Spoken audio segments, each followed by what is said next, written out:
Hi, folks. You're with Tacitus today at your pushback channel, and thank you for joining this audio radio live stream. In this essay, I'd like to talk about the divide in Western societies now brought about by the globalists, divide between people who have very little agency and those who have, in relative proportion, quite a lot of personal agency. And is this now the divide that we really should look at? Now, I got onto this by an article that I was looking at online, where it's really just as a throwaway line that the guy doing the vid mentioned this as very much a passing thing, but I think he might be onto something here. And it's a little bit later on, as I ran it over in my mind, I thought this could be possibly the divide. So let me talk about this now and see what you think, and I'd be interested in seeing your comments below. The people who support and are part of the globalization program actually have very little agency, almost no free will, and they have very little sort of day-to-day discretion. Now, I'm looking at those at the very apex, but even then, like the guy who heads up Apple, who talks about they're going to fight online hate, they're going to fight those fucking Nazis, homophobia, hate. They're going that's the globalization message, and the reason he's in that CEO role and gets paid gazillions and lives in waterfront mansions. The reason for that is that he's got all those goodies. Is that he's pushing the globalist message. Now, if he were to get up tomorrow and say, go on, on international TV and say, look, that's all crap. The globalists just put me up to it. It's all bullshit. And none of this is real. It's all made up. And globalization screwing us all. We're all going to end up much worse off for it, and so on. If he did that, you could count the seconds and the minutes before he was ousted as CEO, and he'd be outcast. He'd never get another job. Now, he may have a fair bit of money to fall back on, but on top of that, they'd want to punish him. So there would be little waif girls would appear all over the place with. Look how they're going after Trump. They want to invent legal cases against someone. They can do it and use a lot of taxpayer dollars in the process. Some little waif woman would appear and say, "He tried to rape me," and there'd be gigabytes of child porn would magically appear on the guy's computer, and buckets of white powder would be in the middle of his lounge room just seconds before the police would come in with a warrant. And they get him every way from Sunday. And so it's not something he can do. He really has no agency, this guy. Sure, he's richly rewarded for it, but really has no agency, or the only agency he has is what they let him have. And as long as he toes the line and does what he's told and blurts out, churns out the propaganda he's told to do, he makes sure that diversity, equity, and inclusion policies are all over the company. And as long as he's playing his part in that wider globalist ideological project, then he's got a place, and again rewarded for it. And I just want to give you an idea as the role the very important role that diversity and so on, because it's a method of destroying Western society. It's not to promote anything good. It's simply a device, effective one for societal destruction, which the globalists are going about, or certainly a white society destruction at least. And so there's and I'll do another video on this one, but there's a leading edge industrial high tech sort of technology park, I think they call it, and there's all sorts of business in there. They're in the advanced end of robotics. They're involved in artificial intelligence, the super high tech end of things. And this is an industrial park for that. And it gets some government funding and some funding from bigger multinationals and the Black Rocks, that sort of stuff. So there's a lot of globalist money in this, and any technology that looks like it's going to go places will be quickly grabbed and given to one of the big tech multinationals, and there'd be all sorts of sleazy backroom transactional fees go on to do this, through the merchant banking system and venture capital system and so on. But in this, I was having a look at the salaries that are paid at these, and I managed to get a printout of the salaries. Now, remember, this is the super advanced high tech stuff. So you've got robotics engineers, AI programmers, this sort of thing. Do you know what the highest, other than the CEO, what the highest paid fucking job in this technology, this advanced space age technology park is? That the highest paid job is the Director of Diversity, Equity, and Inclusion. That is the highest paid fucking job in this place. Not the engineers, not the inventors, not the scientists, not the technical geniuses that are going to invent the future. No. The highest paid job is the fucking diversity director. I mean, you've got to be kidding me. Is that not just a stunning example, an advert of what globalization is all about? But anyway, so coming back to this idea of agency, I know people that are part of the, whether they be super pro-globalist judges that let the climate change protesters off with a slap on the wrist. But if you go and gather, a few white people gathering together in a park, that's Nazis, and you'll go to prison. And you say something against trans people, then that's it, prison for you. But if you go and wave Palestinian flags around the place again, then it's okay. So there's this two-tier justice and all this sort of thing. So people who have agency. So if you're mind fucked into the globalist project and you're satisfying the globalist requirement for social dislocation, promoting social unrest, race hustling, gender hustling, all that sort of stuff, trans hustling and LGBTQ hustling, which all add to social dislocation, which is what the globalists want, then you're performing a service for globalization, same as the diversity director does. So you'll be protected from accountability from the law and so on, and all the people in the body politic and in the judiciary and so on, not all, but many, are going along with this. But it's more than that. If you're and I've seen saw an interaction between a judge who is believes in the law, and that judge was talking to some colleagues that are just political hack goon appointments. They're just activists that have been given jobs on the fucking judicial bench. And he mentioned something in passing, and they rounded on him and dismissed what he was saying. The activism is the thing, and they dismissed, well, you're an idiot. We didn't even have to listen to you. And this is his fellow judges, doing this. So, and as quickly as Quicksilver, he retracted the utterance he made, which was fairly soft and benign in the first place. And then he told them that they were absolutely right and he was wrong. And he came close to groveling to them. And it was, you see there just the raw power of the activism. The people around him are activists, and he may be a judge that would make decisions on the law and the Constitution, all this sort of stuff. But he's got to be really careful how he goes. Otherwise, he's going to find that he's going to get a 10, and he has to accept that the judge's assistants and so on. He knows that they're putting people in there to watch him, so that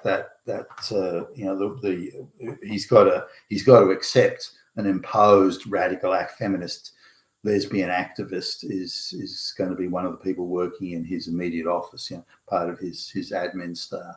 And he knows that person is put there to watch him, to watch what he's doing, and to leak to the media or to leak to their masters. So if he steps out of line, he knows that he'll be on the front page and he'll be accused of being, he tried to rape me or this or anything.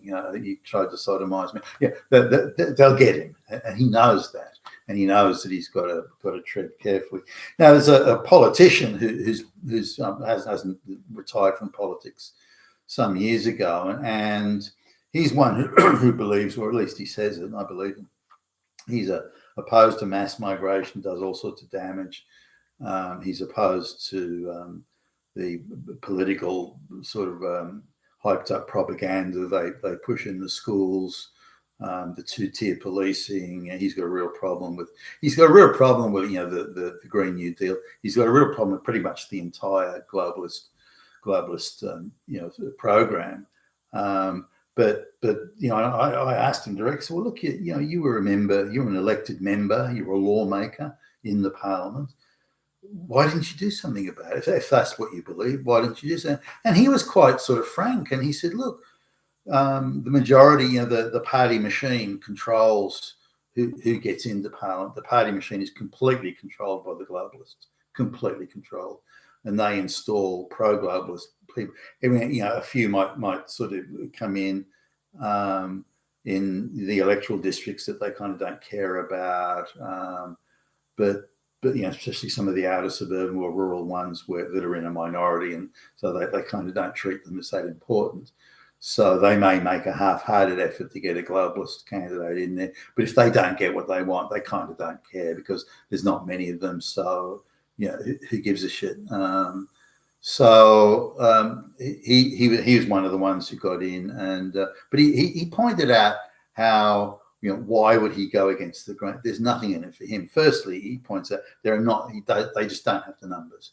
So it doesn't matter that they're opposing the globalist thing or disagree with it, or even have problems with certain issues, as in subset issues. He says there just aren't enough of them. But if it's known that he's anti-globalist and not going along with the globes, the party machine will make sure he's punished in various ways.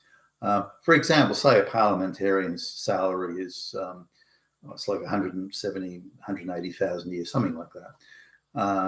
But you can get, and this is the party machine that controls this, you can get given a lot of gigs on various parliamentary committees where you don't really need to do anything. You just need to turn up for a once a month, meeting or something like that. So, but you can get paid $30 to $40 or $30 to $50,000 a year, depending on the committee. And so now, it's easy to get appointed if you're in the good books. It's easy to get appointed to half a dozen of these committees. So you can easily more than double your salary. Now, if you get appointed as deputy chair of the committee or chair of the committee, then that's yet another bunch of money as well. So you can go from $170,000 a year to over $400,000 a year salary just by these committees. But if you piss them off and you say, well, I'm against globalization, I'm against mass migration, and you make public statements, or you try and stir up other members of parliament to go along with you in opposing mass migration, they'll punish you immediately. So there's no, you won't get on a single fucking committee. You're fucked. No committees for you. So, or they may give you one committee, but everyone else gets half a dozen, this sort of thing. So they'll punish you directly there.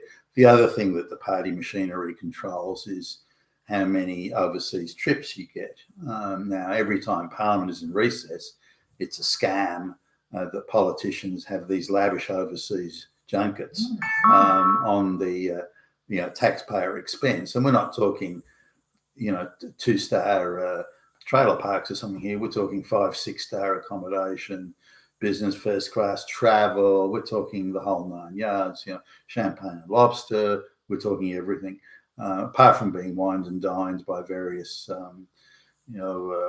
various foreign politicians and going into, doing prestigious things and swanning around as if you're a big man. So you can get, say, Parliament has 4 recesses a year. You can get a lavish overseas trip, including taking your wife and children on these trips. And so, that's worth well over $100,000 a year. So he points out that, $170,000 a year is your basic salary. But if you're in the good books and you do as you're told, you're a good little boy, you go along with the globalist project, the party machine will reward you so that your income in terms of trips and other bits and pieces and expenses and goodies added in, your income will go from $170,000 to $550,000 a year, all total packaged up. And he says, that's a big difference. And if you're in Parliament, as he was for 8 years, then that's quite a tidy income. And because of the contacts that the party machine has, they can line you up with tame banks and very good financing for real estate. He was getting introduced to banks that would steer him into a real estate deal that was unusually cheap for him to buy, and then renovation, interest only loans, and it's not too scrupulously policed. And as long as he paid it back when he sold the property, so they can get special deals where they actually don't have to make the payments. Technically, they're making the payments, but the politicians, this is, they acquire the house really for no money down. Effectively, the bank is buying the property for them. I mean, it doesn't look that way on the paperwork, but the bank is buying it for them. They do the he gets the renovation done, and then he sells it a year later or whenever, and makes a tidy and gets introduced to a very cashed up Chinese buyer that just wants to launder his fucking money. So he can make a couple of $1 million on the deal just in a year. And this is all if you go along with the globalization project. If you don't, then you don't get any of those things. So let me come back to personal. That guy gets no choice. He either goes along and does well, or he makes choices, he makes decisions, he analyzes the data, and he takes a position on what's good for the country, what's good for his voters and the constituents, and he does that and is punished for it. Or he goes along with the destruction of, in this case, Australia. He goes along with the destruction of Australia and is richly rewarded for it. So, but it even goes further than that, because his daughter turns 18, and somehow there are people that know this, and he gets someone just going to drop by and say hello, Billy Bob. Oh, by the way, a friend of mine's got a position going for a consultant, and it involves a lot of, involves a few weeks in Tahiti on a beachfront, 6-star beachfront hotel, and they need an associate researcher on their. We're thinking maybe an 18, 19-year-old girl would suit here. I think your daughter's just turned 18. Do you think she might be interested?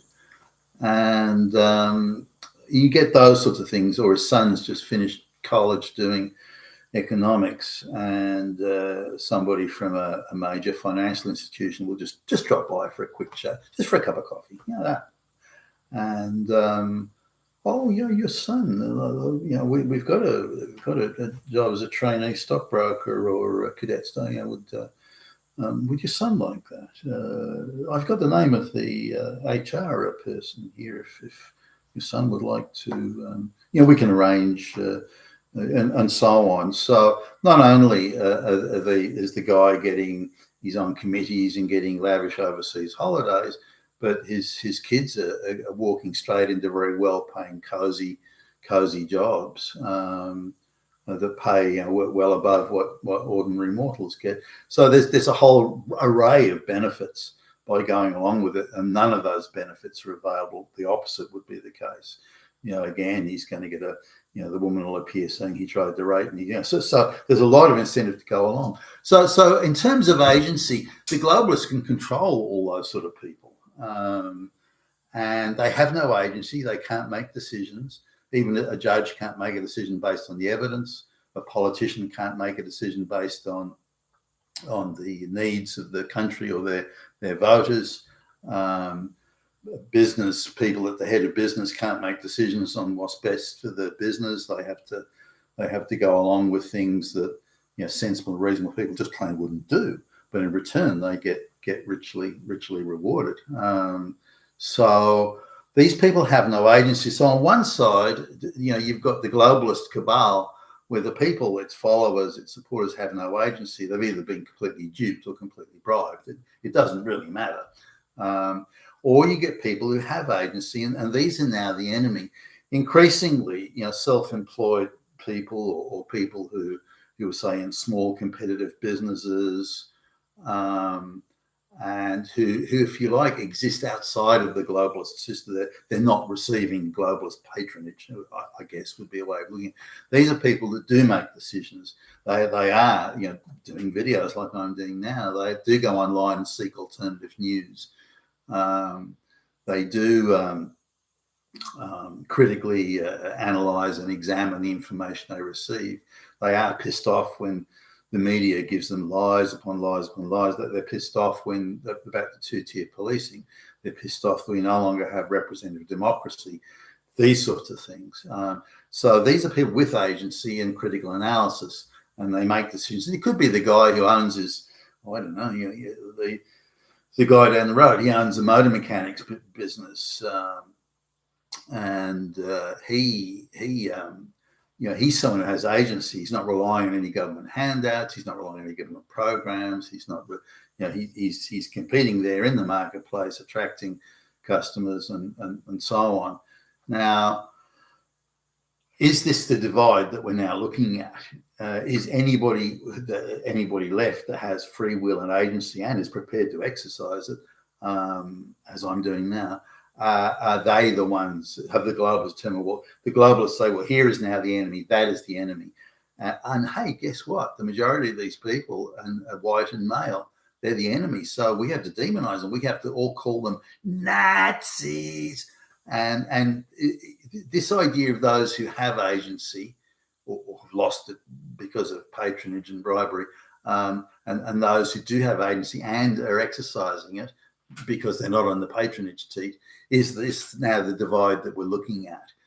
Because it's pretty clear that somebody like a Donald Trump represents the people who still have agency, and the machine, represented by Joe Biden and rigged elections, that's for people who have no agency. And, on the basis of agency, and particularly ideological government, if you look at the ability of the communists, wherever there's wherever there's imposed ideological government, it could be communist or anything else, but wherever there is imposed ideological government, they have the ability, and it staggers me, whether it's the Nazis or the communists or whatever, it doesn't matter. They have the ability to encourage people to say it's okay to brutalize your fellow human beings, as in brutalize your fellow citizens who have committed no crime. And this is something that I've found sort of quite remarkable. The Nazis actually were, I think, at the lower end of the scale here until the 1940s started to roll on. Because if you look at when the Nazis first came to government, the National Socialists first came to government in Germany in 1933, and more substantially cemented their power in later in 1934. They were of the view that they invited the Jews, the gypsies, the homosexuals. They viewed these are the people that support Marxists and support Marxism and support communism. So we're going to invite them all to leave the country. Not kill them, not imprison them, but invite them to leave. And we'll even put government facilities at their disposal to help them leave, so they can organise, visas to go to other countries, and they can emigrate and so on. And there were only, I think, the population in Germany then was about 80 million, and I think about 400,000 people of that 80 million were Jewish. And if you add the gypsies, the Roma and the homosexual activists, the radical Marxists, that sort of thing, it's still less than 1 million people. So it's quite a small proportion in the overall scheme of things. You look at the amount of, when at the last American presidential election, the commentators in the media were openly saying that everybody that voted for Donald Trump was evil and a Nazi and a fascist and Hitler and this sort of thing. So they're demonizing 73 million people, almost half the voters of the United States, whereas the Nazis were demonizing less than 1 million people out of 80 million. So it gives you some sort of perspective there. Now coming to the communists in, say, the Soviet Union or even China, where the communists say, well, ideologically, we say the farmers, the larger farmers, the kulaks are the enemy. They're the class enemy. They're fascists. They're against the people, enemies of the people, counter-revolutionaries, da-da-da-da-da. And so they would send out squads of goons to beat up and murder these people, and to take their food and livestock and their seeds so they couldn't plant next year's crop. And tens of millions of these people died as a consequence of this. And that was deemed, no, that's okay. That's okay. They're class enemies. They're ideologically opposed to us. It is acceptable that we kill them and treat them with that sort of brutality. The same went for Pol Pot in Cambodia, where they were determined to kill off what they called intellectuals. So they determined anyone that wore glasses was an intellectual and had to be murdered, just arbitrarily, random murdered. The same goes in China. They had the people's street courts, these arbitrary kangaroo courts, where they could just arbitrarily grab hold of anyone and say that they'd been an enemy of the people or they'd been an oppressor of the peasants. Whether they were or not didn't really matter. Anyone who had owned property before and had rented it or leased it was treated as a class enemy because they profited from ownership of property, which is considered, criminal by Marxist standards at least. And so these people were murdered or just beaten in the street. They were denounced and shouted and then just beaten to death, in front of the crowd. So this ability of ideology to say, hey, we can treat people, we can just dehumanize people and treat them any other way, including random murdering them in the street, falsely accusing them or whatever, then that's something that ideology does. Whereas for all the evils of Western, supposed or alleged evils of Western capitalism, rule of law, independent courts, you can't do that. The West, the independent, the rule of law, due legal process, and so on, was the only place in the world we could go to where that couldn't happen, or if those who did it would be thrown in prison as a result. That was the only place where that could be so. So you can accuse somebody of whatever you want, but you've got to go into a court of law with an independent judge, an independent jury, and you've got to argue your case. Now, if you can't, then that person walks free, and rightly so.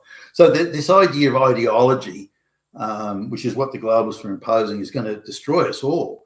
But facts and merit, independent courts, rule of law, representative democracy, when the politicians have to face the people and the people's wrath or ire in the events of misdeeds and wrongdoing, then they behave very differently. But now we've lost representative democracy.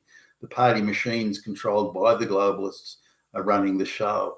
And as a result, we've lost, certainly amongst the political class and the legal class, we've lost that independence as they have lost their personal agency in the process. And so now are we at, and again, I look forward to seeing your comments below, that those who still have personal agency, they are now viewed as the enemy. And the globalists are going about destroying anybody who has personal agency. You've been a Tassos today, your Pushback channel. Thank you for listening.